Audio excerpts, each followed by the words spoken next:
What if I told you there was a Saturday morning cartoon from 1983 focused around the Rubik's Cube? Take a few seconds to picture in your mind what you think that show looks like. Let's see how you did. Why don't you give her a hand? Rubik always help Lisa.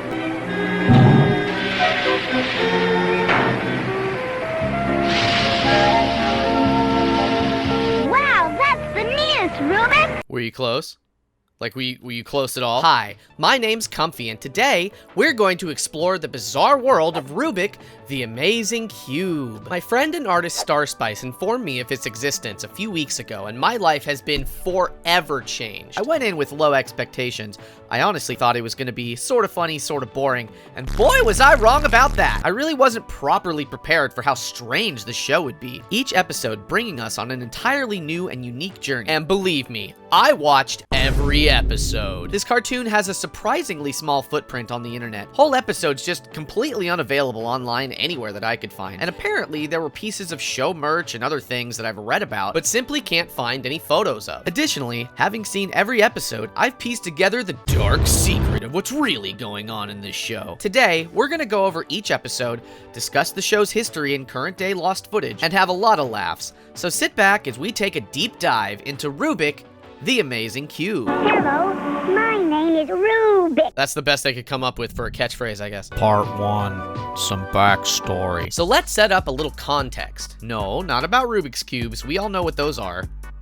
Right? So in 1981, the world of children's television was very different than it is today. Long story short, there were agreements in place that children's programming had limits on how much advertisement was allowed. A show couldn't just be a 30-minute ad to sell toys. Well, when actor-turned-president Ronald Reagan took office, he did away with all that, which paved the way for classic toy-selling shows like Teenage Mutant Ninja Turtles, Transformers, G.I. Joe, He-Man, My Little Pony, Care Bears, The Adventures of Teddy Ruxpin, Captain N, The Game Masters, Popples, Dungeons and Dragons, The Snorks, and Rubik, the Amazing Cube. This isn't a show for the sake of being a show, it's, you know, to sell more of these. So the Rubik cartoon was born. The premise of the show, according to the opening theme, is that three siblings, Reynaldo, Lisa, and Carlos, find poor Rubik after he fell out of the back of a covered wagon? The show takes place in 1983, and as we all know, cars weren't invented until 1985, so, you know, that tracks. The three find that Rubik has strange magical powers. More on those in a bit. Which is good, because these kids are really good at getting kidnapped and almost murdered, like, all the time. Trouble finds them no matter where they go, but Rubik is always there to save the day. Unless he gets scrambled. Oh no, Rubik! He's misaligned! Rubik can only use his powers when he's in perfect alignment. And whenever he gets all mixed up, all of his abilities disappear, which, don't worry dear viewer, happens constantly. This creates the only real tension in the show, because when Rubik is running at full capacity, he can do literally anything. Here's a short list. Telekinesis, ice powers, drill power, basket weaving, shape-shifting, eating the chips, getting bigger, getting smaller, giving the boys strong muscles so that they can open up the casket power, flashlight. Part 2, what's this cube show all about? So when I first conceived this video, I'm gonna be honest, I assumed I'd sort of highlight bits and pieces from specific episodes. However, after watching every single episode, Aside from the 2 missing episodes we'll talk about later, I realized it would only be fair to give each episode its own rundown. So here we go. Episode 1, Meet Rubik. So for their first episode, they decided to set it on Halloween night. even though this first aired on September 17th. The kids are trick-or-treating.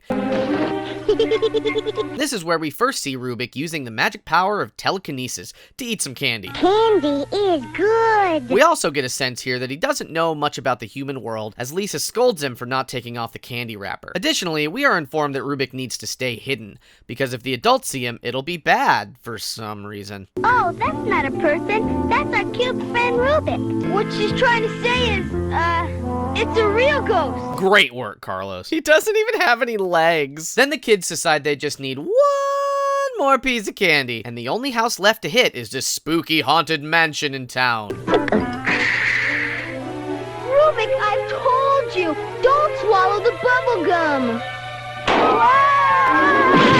How heavy is he? This causes Rubik to get scrambled and lose his powers for the very first time. Of course, this means the kids have to go in and save Rubik. Later, we find out these two are doing illegal science in the mansion, and upon finding the kids snooping around, aim to capture them. Rubik saves them with flying magic. We're flying! And the mad scientist, instead of being terrified, is all like, "Aw, dang, this magic cube that I'm literally just seeing for the first time right now is exactly what I've always needed to finish my science crimes." Then Rubik gives the lackey cement shoes, you know, like the mafia do, and shoves him feet first into the wall, leaving him surely to die. Despite Rubik being all powerful, the scientist then uses a very large jar to trap him inside, and also scrambling him. I don't think that's how anything works, but what do I know? I'm just a cat on the internet. So the scientist tries cloning Rubik.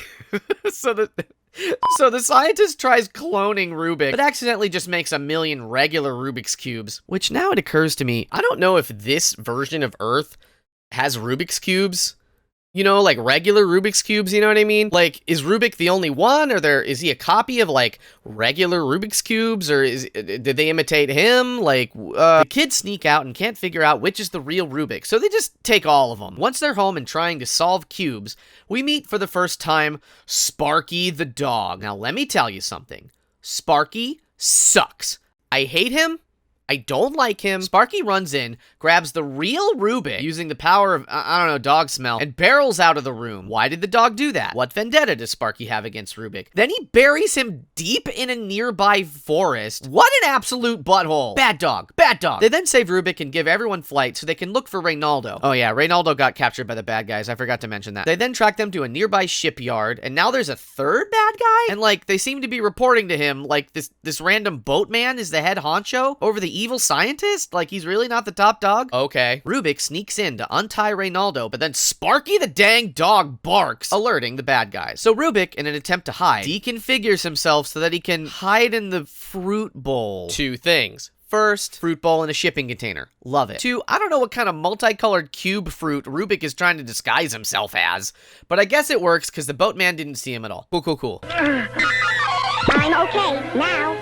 Hurry, untie me. Then there's a boat chase where, notably, Rubik psychics a rope around this guy. Reynaldo unties him in the name of teamwork. Time for a little teamwork. Then the other kids throw a bunch of life preservers on him, which is arguably easier to get out of than rope. But what do I know? I'm just a cat on the internet. And then Rubik attempts to murder the bad guys, but they fall into some fish and get arrested instead. Gee, I thought that candle burned out. You never know, Mama. What do you mean you never know? Also, maybe it's a small thing, but I want to see the scene that comes after this one. Because if I were the parents and I saw a pumpkin that shouldn't be lighting up, I'd like, you know, go investigate the pumpkin. Like, I don't know what Rubik's plan was here. Why did he even choose to go there in the first place? Episode 2, Backpackin' Rubik. Are you ready for the first sentence of this episode? Okay. While camping, Rubik turns Carlos into a werewolf so he can scare the others, but instead of doing that, he spies on 2 grave robbers. Okay. Also, I guess the campsite's like right next to a graveyard. What city planner allowed that to happen? Anyways, Carlos and Rubik regroup with the others, and instead of just like not worrying about it, they decide to stop the grave robbers. They track their footprints to this seedy bar, which doesn't even card them or anything. The kids spot them, and then, without warning, Rubik pops off one of his cubes to act as a speaker and waddles on over to spy on them. This moment was particularly wild to me because the whole point of his power system is that he needs to stay in perfect alignment. Otherwise, he loses his powers, right? How the heck is this allowed? Whatever, okay. They're on a raft now, and Rubik makes them invisible, even though he's just floating right behind them. Then a big splash scrambles him up. Whoa! Undoing the invisibility. The grave robbers do an attempted murder, forcing the kids off a big waterfall. But don't worry, Carlos solves Rubik just in time, so he can save them by... Carlos, I owe you one.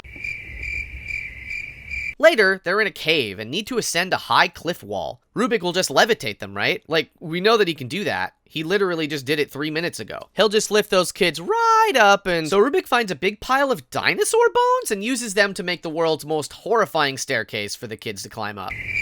Then Rubik carves out some of the ceiling to try and crush the grave robbers to death. They somehow survive and are put into the town jail. I'd just like to know how you kids did it all by yourselves. Well, let's just say we're lucky. Lucky to have Rubik as our friend. What are you talking to his butt for? So we as an audience have now learned 2 things. Number 1, the kids stick their noses in places where they don't belong. And number 2, Rubik doesn't have a good head on his shoulders. No pun intended. Like, I understand that a show needs to get creative with its obstacles and problem solving, but several issues could have been much more easily solved if Rubik just levitated the kids everywhere. This is what happens when you don't put a cap on your power system. It's not like Rubik gets tired or anything. He can just keep going and going and going. Episode 3, Rubik and the Buried Treasure. Rubik and the kids accidentally steal a treasure map from these two guys, and instead of giving it back to them, they decide to just not do that. After a lot of running around, they find themselves trapped and a scrambled Rubik is thrown into the ocean. A dolphin saves him.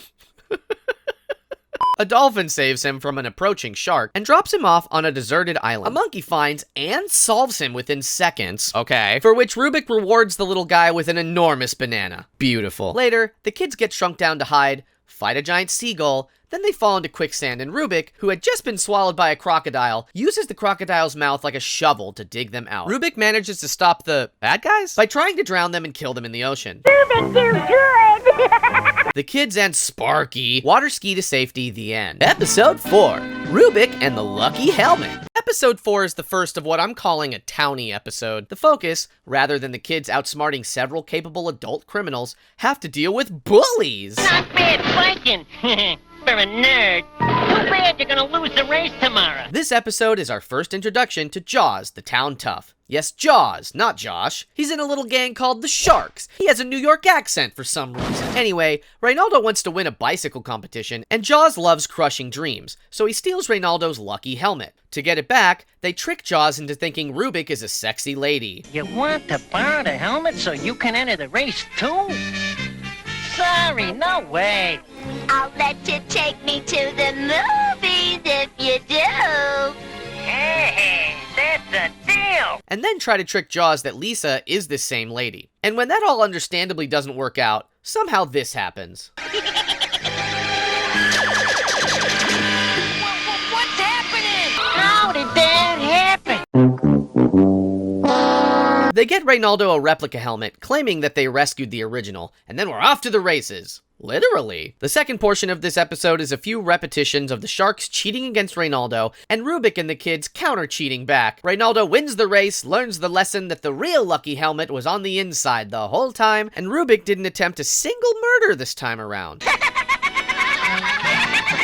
Episode 5, Rubik and the Mysterious Man. So this is one of 2 episodes I wasn't able to find any video of, but luckily for us, there was once a Rubik the Amazing Cube fan site. Using the Wayback Machine, we can see here that we have some episode summaries. I'm going to talk a lot more about this site, but until then, the summary is that they encounter Rubik's original owner. You know, the man from the intro. He wants to recapture Rubik and use him for his evil bidding, I guess. It raises a lot of questions for me, though, because I've never actually seen anybody make Rubik do anything. How could they even control him? He's such a wild little gremlin. Maybe the episode touches on it more, but for now, it's a mystery. Episode 6, Rubik and the Pooch-Nappers. Okay, so this episode is a doozy. Here we go. Sparky, the idiot dog, is filthy and needs a bath. Before the kids get a chance to do that, Rubik butts in and tries to wash the dog himself in the kitchen. Also, I just need to point out that Rubik straight up flexes right here in front of everybody, as instead of just going through an open archway into the kitchen, he needs to show off and phase himself and Sparky through the wall. Who are you trying to impress, Rubik? We get it. You're cool. Anyways, he hacks it all up and makes a huge mess, so their mom banishes Sparky outdoors. So this is where we go off the rails of logic immediately. So the mom just said this. Sparky goes into the doghouse until you kids learn how to take care of him. But instead of actually just washing Sparky, they go with this plan instead. I've got it! There's a dog show at the convention center. If Sparky wins first prize, Mom will see how great he is and let him back in. Huh? But that wasn't the problem. Sparky was just dirty. Taking him to a dog show isn't going to change anything. Why would they? So they've entered Sparky into the dog show, and Rubik controls Sparky's body to make him do tricks, so he wins first place. Cheating, to be clear. So local dog nappers are in the audience, and they decide they need to steal Sparky. So they do that. Then Rubik turns himself into a flying car. Okay, so they can find where they've taken Sparky. Upon locating this illegal dog pound, the robbers show up and the kids need to hide, quick. Carlos has apparently never heard of hide and seek before, so Rubik helps him out by transforming him into a dog. But not just any dog, a girl dog. They'll never spot me now that I'm a girl poodle. Why a girl dog, you might be asking? Just wait, it's really something. So then this scene happens. Well, I gotta do what I gotta do. Yuck! Then Rubik walks up to Sparky to help free him. You know, Sparky, The idiot dog who is currently kidnapped? Well, instead of letting Rubik help him, Sparky scrambles him up and literally buries him underground. Sparky, why? Rubik was trying to save you, Sparky. Bad dog, Sparky. So Carlos the poodle runs up and Sparky is very interested in this new female dog, if you know what I mean. So Carlos leans into it. Hi, guys. You're really toothless to the max. Show me where you buried the dopey cube, and I'll marry you, you big handsome mutt. Yuck! So later, they corner the kidnappers, and Sparky yet again sabotages the rescue attempt, scrambling Rubik right up after he'd melted the bad guy's tires. After Reynaldo unscrambles him, Rubik turns the bad guys into cats, ensuring that Sparky will chase them up a power pole and get all the credit, which strangely is exactly what happens. Later, at home, the family watches the news report about Sparky stopping the bad guys. Because yeah, no, for sure, I remember there was a news crew hanging out there. Must have been just off screen or something. And the episode ends with Rubik cackling like a maniac. Episode 7, Rubik and the Science Fair. This is another episode that doesn't end up nearly in the place you'd expect it to. Also, the only version of this episode I could find anywhere didn't have proper sound for the first 2 minutes, but from what I can infer from the visuals, Rubik and Carlos are building an entire computer for the school science fair. Like you do, Jaws and the shark show up, and I think maybe he's trying to enter his bike in the science fair or something, but Rubik makes his bike go crazy for some reason, so I guess he doesn't do that. Then this big old nerd, who, even as a cartoon, seems a little too old to enter a school science fair, shows up but is too late to enter the competition. That night, a shadowy figure breaks in and sabotages Carlos's computer. Rubik wakes up in the morning and has suddenly developed some type of spider sense. Oh, no! His spider sense sure is polite, letting him sleep in all morning. Wow. They get to the school, see the damage, and start investigating. They bug everyone around, even Jaws, but aren't able to turn up anything. Suddenly, Rubik feels a clue. Rubik feels clue, Carlos. Good enough for me. So they hop on their bikes and head out. These two men are following them in their car. Oh yeah, these guys were parked outside the school all day yesterday too. It's probably nothing. So then the kids end up at a cave entrance, like some kind of Dungeons and Dragons adventuring party, and out pops this happy fellow. This mystery person gives chase. Rubik very confidently thinks this bush is going to stop them, and when that of course fails, Rubik uses his magic to literally attack this man. Rubik, you're gonna kill him! Stop! Oh my god! So they chase this guy into a cave and find a hidden science lab. They steal a computer floppy disk and head home. You know, one of these. They came before these, which came before this, which came before this. Now they're home, and I kid you not, out of nowhere, Sparky scrambles Rubik and steals the floppy disk for literally no reason. Like he came from the entire other floor of his house to do this. Sparky, what is the matter with you? They dig it up after Sparky buries it, but the disk is all, of course, messed up. So we get to see this scene. Okay, Carlos. Rubik understand.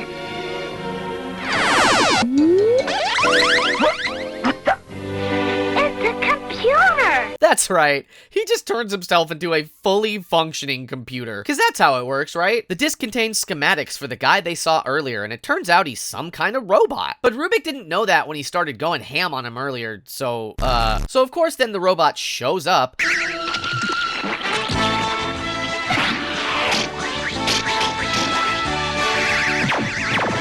Perfect alignment. The robot ends up in the pool. Then, even though that seemed to stop the robot, the kids fish him out because I don't think Mom and Dad are gonna appreciate a robot in their pool. Then Rubik effectively murders the robot, and like the whole town shows up at their house. I can't believe it.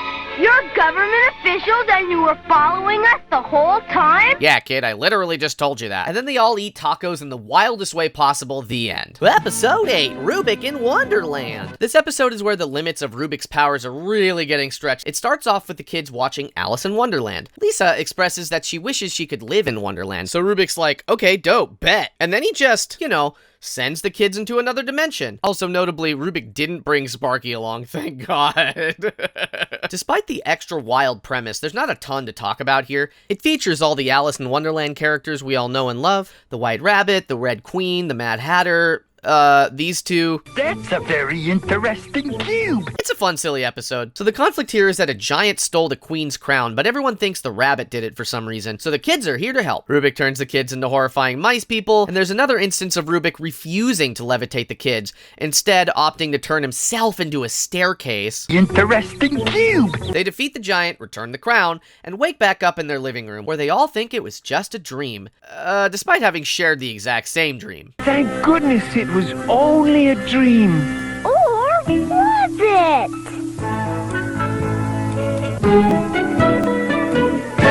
Okay, but we all saw Rubik put them in the TV. Is Rubik trying to gaslight us by winking? It wasn't a dream, you can't lie to us! Episode 9, Honolulu Rubik. The family is flying to Hawaii for vacation. And Rubik understand Lisa. Oh. Too close, that's a little too close. Later, Carlos uses Rubik as a surfboard, and they meet Kimo, a resident of the island. That's a very interesting cube. Interesting cube. Kimo tells them about a forbidden, haunted volcano nearby that guards an enormous magical crystal. Oh, I couldn't show you. It's forbidden. And besides, they say a ghost haunts the volcano. You're not gonna tell me you believe in that malarkey. Lisa, you literally have a sentient Rubik's Cube for a friend, and you have a problem believing in ghosts? Well, that's too bad, because spoiler alert, ghosts are real! But I'm getting ahead of myself. So for no reason at all, the kids decide this crystal must have something to do with Rubik. Because they're both magical, I guess? I don't know. So they convince Kimo to show them the crystal. At some point, Kimo finds out that Rubik isn't just a toy, and then Rubik turns into an elevator, since they don't have to hide anymore, so they don't have to climb all these dang stairs. They find the crystal, but it's sort of an iceberg situation. The majority of the crystal is beneath the volcano's surface. Rubik then sinks into a bunch of quicksand that just so happens to live on top of a volcano. No problems there. And this literal ghost picks him up. The kids jump in after him, but the ghost catches them in a big old net. Don't you hurt him. And what are you going to do to make me? How about this? Gosh, you didn't have to squeeze my nose so hard. I didn't squeeze you hard. Is it bleeding? Is it? So, like, he's not really scary? I thought all ghosts had to act mean and tough. Nah, that's only our cartoon. This is real. Whoa there, Lisa. I wasn't ready for that sort of existentialism. So the ghost is stuck in the volcano until he does a good deed. I don't know what kind of cruel punishment that was, but pop off, I guess. So later, the bad guys— oh yeah, these two also want to steal the crystal— are stealing the crystal. The gang chases the bad guys all the way back to the resort, where the ghost scares them into not being bad guys anymore. Please, lock us up. Yeah, we stole the crystal. Well, I guess they did try to steal the crystal. So having done a good deed, the ghost goes to ghost heaven, and the episode ends on Rubik dancing in a hula skirt. Episode 10, Rubik's First Christmas. So this episode starts off with Rubik giving sentient life to one of Lisa's dolls. Wait, hold on, let me back up. The family is on a Christmas vacation to Mexico to visit their grandma, and the kids are bored, so Rubik gives sentient life to one of Lisa's dolls. Sparky sees this cloth golem as a threat, and for once I agree with him, as it really seems like it was alived for the sole purpose of messing with Sparky. I'll allow it. Before they arrive at Grandma's, these two people steal a truck of, like, everyone's Christmas presents, I guess, and drive off. The family arrives at the grandma's house, and she's got real Peggy Hill energy. Absolutely love her. Oh yeah! So after a bit of catching up, Granny gets a radio call informing her that the Christmas presents have been stolen. So it's up to Granny to save Christmas, and the kids tag along, because what else are they gonna do? On the way there, there's a scene where their map gets blown away, which even though Granny lives here, I guess is imperative, and Rubik tries to get it back from a chicken. Map, very important.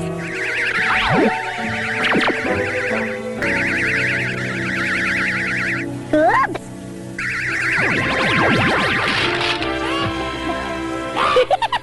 What's funny, Rubik? You almost ended the chicken's life on a whim, Rubik. Later, these guys re-carjacked the carjacked truck, but are confused to see that it's full of all the Christmas presents. I guess they stole it for a different reason? This plotline's pretty wild, I'm gonna be honest. Back with Team Rubik, Granny's car breaks down on the way there. Now, just as a reminder, no one is supposed to see Rubik, right? Not even Granny. He's to remain hidden from the adults for, you know, reasons. So with that in mind, their plan is to have Rubik lift and push the car while pretending it's the kids that are doing it.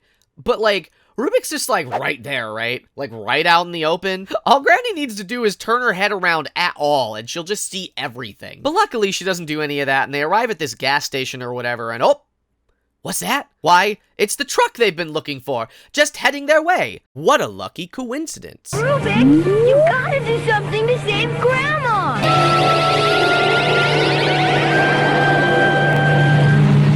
Why didn't you just grab the truck, Rubik? You literally just finished pushing a different vehicle all the way here. It isn't like you get tired. That would have solved everything. And then on top of that, he lets the truck both scramble and kidnap him in one fell swoop. So they ride some random donkeys up a mountain to cut the truck off, causing it to wall ride, which spills Rubik out and over the cliffside. Now, again, the family is on a very time-sensitive mission to get the toys back. And as far as the grandma is concerned, this cube is just a completely replaceable children's toy, right? Well, so Granny lowers Reynaldo on a single rope down a dangerous cliffside so Carlos can get their plastic toy back.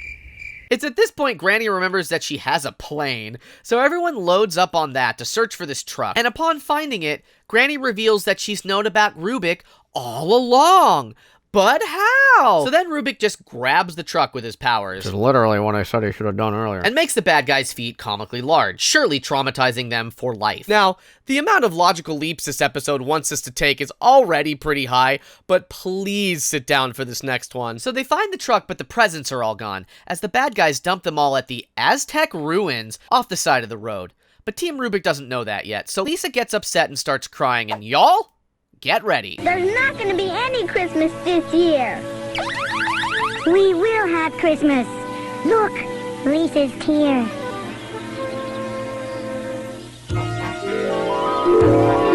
I see it! The toys! They're in the ruins!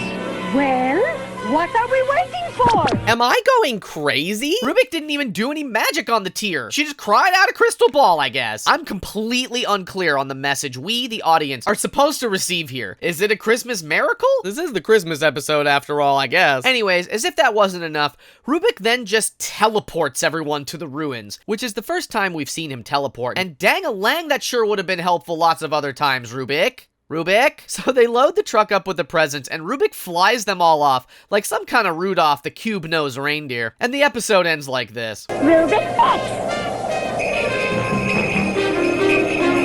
Oh, Rubik, this is the best Christmas present ever! Ho, ho, ho, ho!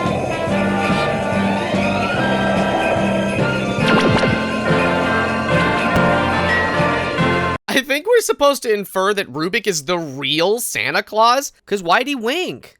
Why'd he wink, though? Episode 11, Saturday Night Rubik. There's a dance competition that Reynaldo wants to win, and he's trying to have a successful date with Kathy here, so she'll be his dance partner. Jaws, however, just hates Reynaldo, I guess, because he's out to sabotage the date. I'm gonna win you the best stuffed animal they've got.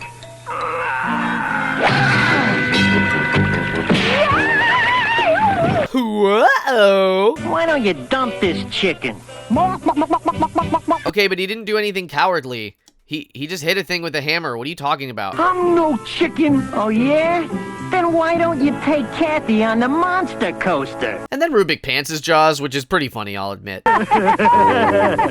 Cool it! So to make the roller coaster more exciting, proving that Reynaldo is not a chicken, Rubik, detaches the front car and flies it around? But the plan worked perfectly because Kathy is just here for it.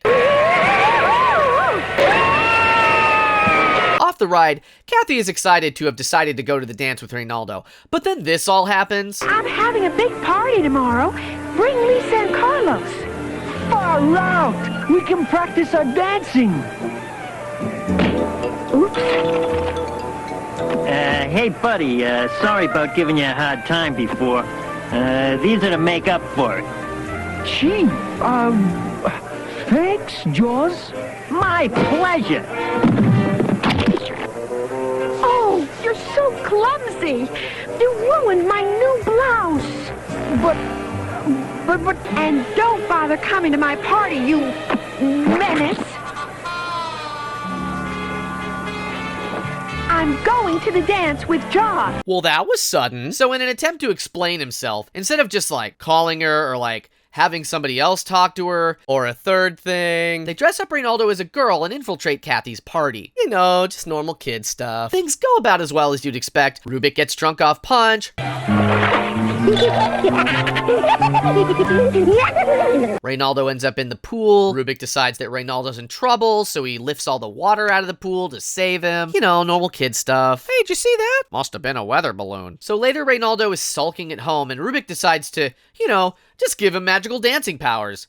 Problem solved, right? Wrong. Because Sparky shows up, and I kid you not, drops a scrambled Rubik off the second-story balcony directly into a passing garbage truck. So they go to the junkyard to save Rubik, and this happens. I hope this works. They ask you how you are, you just have to say that you're fine. They save Rubik from certain destruction and then fly off to win the dance competition, which Reynaldo definitely does. Kathy decides to give Reynaldo a second chance, which I wouldn't have accepted personally. Jaws is upset and gets covered in paint and thrown into a drum, which is a nice send-off for him, as this is the last time he's featured in the show's first and only season. The episode ends with Rubik telling Reynaldo that he didn't actually give him magic dancing powers, even though we definitely saw him doing that earlier, but okay. Episode 12. Superpower Lisa. So in this episode, Rubik gives Lisa superpowers. She's like basically Superman here. So the news says there's a big boulder about to fall onto an orphanage. Just normal kid stuff. So Lisa, dressed up as Power Girl, stops the boulder and saves the day, much to the upset of these cartoonish villains who want to buy up the land that the children's home occupies. Afterwards, the brothers seem to take issue with Lisa's powers. You can't go flying around and using superpowers. I mean, people would talk. Reynaldo, I'm sorry, have you seen the name of the show that you're in? Y'all literally do that all the time. What do you mean? Carlos right. You stop it too. So the whole episode is sort of the typical bad guys doing bad things. Rubik scrambles, they unscramble him, Lisa loses superpowers, gains superpowers. Except this one has a twist, because the bad guys set up the landslide to fall on the children's home, which succeeds, crushing the building. All our superpowers and we couldn't stop it. No, but we can reverse it.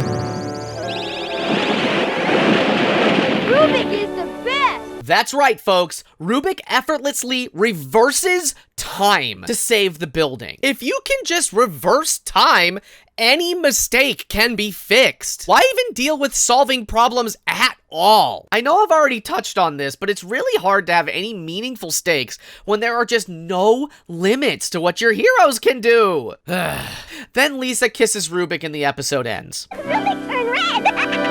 She's 7. Episode 13, Time Machine Rubik. This is the second episode that I can't seem to find any version of it online anywhere. Luckily, we have the episode synopsis, which reads, Rubik takes the Rodriguez children on a trip to the year 2183, where they meet their future relative, Cosmo.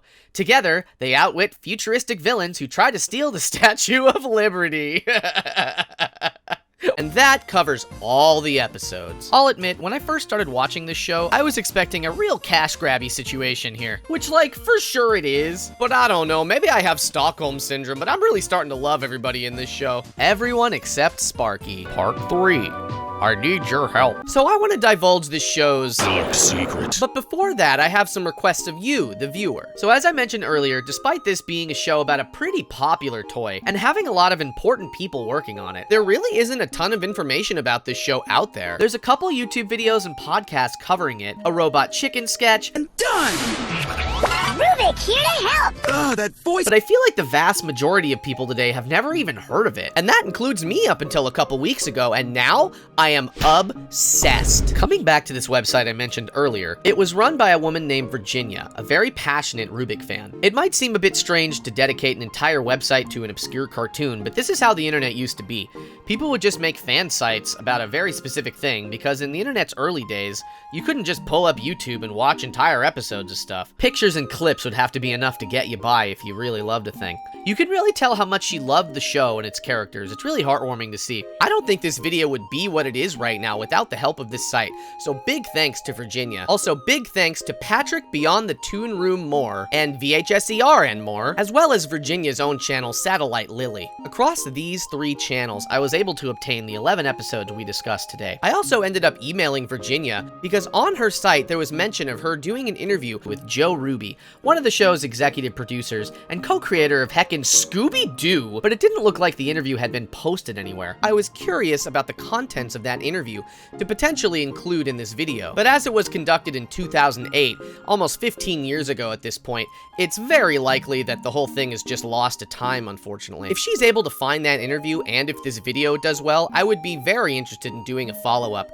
And to that end, at this point, I'd like to humbly ask if you have enjoyed this deep dive, I would very much appreciate it if you would like and share this video. All this helps YouTube push out the video to more people so they can get eyes on it and potentially share it out more, and so on and so forth. To that end, I would love to unearth these two missing videos, Rubik and the Mysterious Man, and Time Traveling Rubik. Also, it would be amazing to get an undamaged version of the Science Fair episode without the missing sound at the beginning. According to Virginia's fan site, they released 3 VHS tapes, each with 3 of the 13 episodes on it, but since these would almost be 40-year-old tapes, they're in real short supply. I've been periodically checking eBay to see if anything comes up, but no tapes of any kind. The only thing that shows up is a bootleg DVD that claims to have all 13 episodes on it, but I have several doubts about its authenticity. I'm not trying to take a $100 gamble, but hey, if this video does well, who knows what the future might hold. So, if any of you own or know somebody that owns any of the official Rubik VHS tapes, or anyone that might own a personal recording from a television broadcast, please get in contact with me. I would love to make these episodes widely accessible,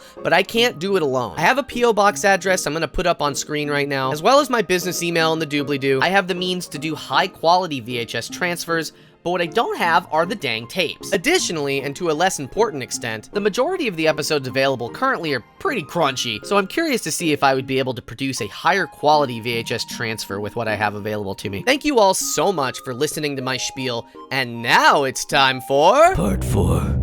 Rubik's Dark Secret. Okay, so as a certified Rubik expert, I now feel confident enough to explain what's really going on here. I've been ragging on Sparky this whole video, but now I think he's actually the only one who truly knows what's going on here. Rubik is a god, but not one of the good ones. He's a god of chaos. Think about it. Rubik can literally do anything he wants. He's unstoppable, limitless power. And what does he do with this power? Well, he mostly goofs off, lets himself get scrambled over and over, tailors each and every situation to be the most exciting, to the peril of the children he claims to love and care for. How many times has one of them gotten kidnapped when he could easily take hold of the situation? But no, he lets it all unfold, hiding under the guise of helplessness, when certainly this cube is the most capable being alive. When will his hunger for chaos be sated? When will... Oh no, he's here. Comfy solves Rubik. Rubik like playing. Ah! Then the ship Darien was piloting gets shot and he literally dies. No! Barrel's right on your tail. What are y'all gonna do?